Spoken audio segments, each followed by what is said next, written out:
Insonga shunday bir juft kerakki, sabah uyqusi qadar seva olsin. Sen kabi seningdek bir oz senga o'xshagan. Aziz kitobxonim, kitobga oshno qabligim. Sizlar bilan yana g'oyibona didorlashamiz. Bu safar didorlashimiz Ahmed Batmanning Saboh uyqum kitobi.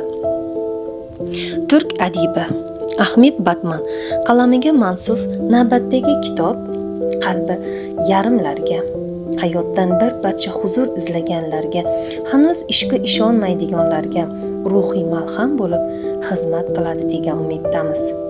Asarda ishqi kechinmalar, oshiq va ma'shuqlarning qalb iztiroblari, shodlik va qayg'ulari bayon qilinadi. Oshiq erkak dunyodagi eng ko'rkam erkakdir. Ma'shuqa bo'lmish ayoldan go'zalroq ayolni hech qachon topa olmaysiz.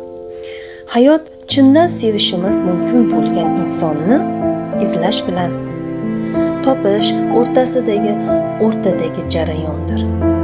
Va bizning qo'limizdan keladigan eng go'zal ish sevish. Insonga shunday bir juft kerakki, tong uyqusi qadar seva olsin.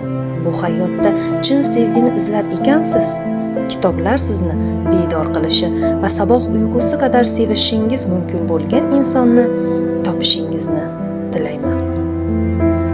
Kitobni varaqlar ekansiz, undagi qisqa ibratli hikoyalardan bahramand bo'lasiz.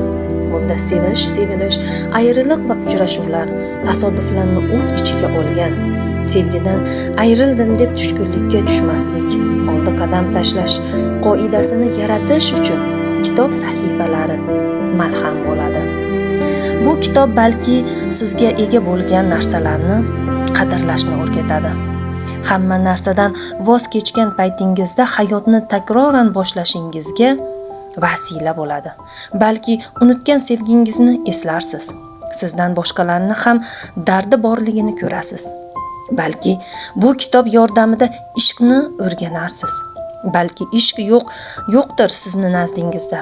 Ishq mavjud emas desangiz ham, har bir kitob ishqdir.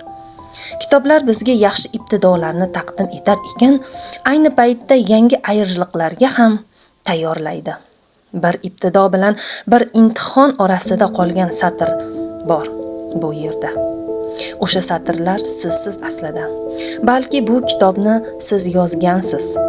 O'zingizni shu qadar anglata olgan bo'lardingiz. Bu kitobda siz borsiz. Takror va takror o'qishingizni tilayman. Demak, Ahmed Batmanning Saboh uyqum kitobini o'qish uchun sizlarga tavsiya etamiz.